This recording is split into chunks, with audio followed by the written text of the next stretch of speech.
ব্রিটেনের অর্থনীতি নিয়ে দুশ্চিন্তা বাড়ছে।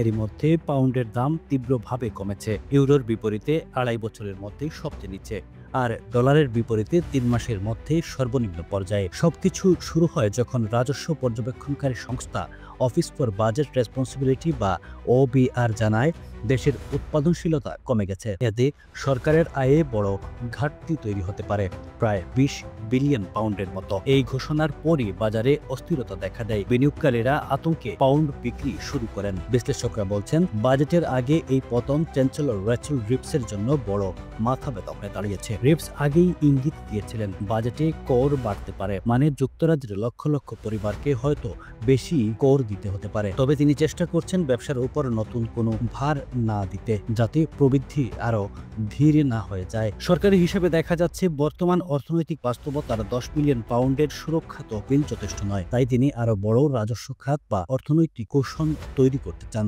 যাতে হঠাৎ কোনো অর্থনৈতিক ধাক্কা এলে জনসেবা বা উন্নয়ন থেমে না যায়। তবে আশঙ্কা তৈরি হয়েছে যে সরকারের ইশতেহারে দেওয়া প্রতিশ্রুতি শ্রমজীবী মানুষের উপর কর বাড়বে না, তা হয়তো রাখতে পারবেন না রিপস। অর্থনৈতিক বিশেষজ্ঞরা বলছেন, আয়কর ২ বা ১ পয়সা বাড়তে পারে। কাউন্সিল ট্যাক্স, মেনশন ট্যাক্স, এমনকি পেনশন অবদানের উপরও নতুন কর আসতে পারে। শেয়ারের মতো অপ্রাপ্ত আয়ের উপরও শুল্ক বাড়ার সম্ভাবনা আছে। এছাড়া সীমিত দায়বদ্ধতা, অংশীদারিত্ব ব্যবহারকারী আইনজীবী আর হিসাব রক্ষকদের উপরও কর বাড়ানো হতে পারে। তবে রিপস বারবার বলছেন, তিনি এমন কোনো পদক্ষেপ নেবেন না যা প্রবৃদ্ধিকে ক্ষতিগ্রস্ত করবে।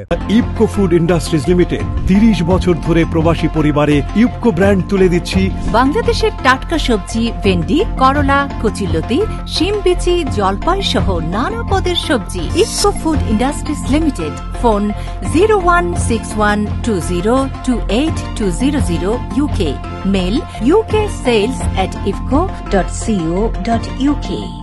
আগামী ২৬ নভেম্বরের বাজেট ঘোষণার আগে এই পরিস্থিতি রিপসের জন্য নিঃসন্দেহে বড় চ্যালেঞ্জ। তার উপর ৬ নভেম্বর ব্যাংক অফ ইংল্যান্ডের সুদের হারের বৈঠক, যেখানে সুদের হার অপরিবর্তিত রাখা হতে পারে। অনেক অর্থনীতিবিদ মনে করেন, মুদ্রাস্ফীতি বেশি থাকায় আগামী বছরগুলোতেও সুদের হার বা কর কমানো সম্ভব হবে না। ইনস্টিটিউট ফর ফিসক্যাল স্টাডিজের হিসেবে বসন্তের মধ্যে বাজেটে ঘাটতি পূরণ করতে হলে অন্তত ২২ মিলিয়ন পাউন্ড কর বৃদ্ধি বা ব্যয় হ্রাস করতে হবে। অর্থনীতির উপর চাপ বাড়াচ্ছে ঋণের খরচ, মুদ্রাস্ফীতি আর দুর্বল প্রবৃদ্ধি। তাছাড়া জ্বালানি সহায়তা আর কল্যাণ খাতে খরচও কমানো যাচ্ছে না। তবু রেচেল রিপস আশাবাদী। তিনি বলছেন, এই ভয়াবহ অর্থনৈতিক পূর্বাভাস আমাদের মেনে নিতে হবে। কঠোরতা, ব্রেক্সিট আর মহামারী যেভাবে দেশকে ক্ষতিগ্রস্ত করেছে, আমরা সেই ক্ষত সারাতে কাজ করছি। সংক্ষেপে, ব্রিটেন এখন কঠিন অর্থনৈতিক বাস্তবতার মুখোমুখি। পাউন্ডের পতন আর বাজারের সংকেত নয়, এটি সরকারের আর্থিক নীতির ভবিষ্যৎ দিক নির্দেশনাও নির্ধারণ করবে।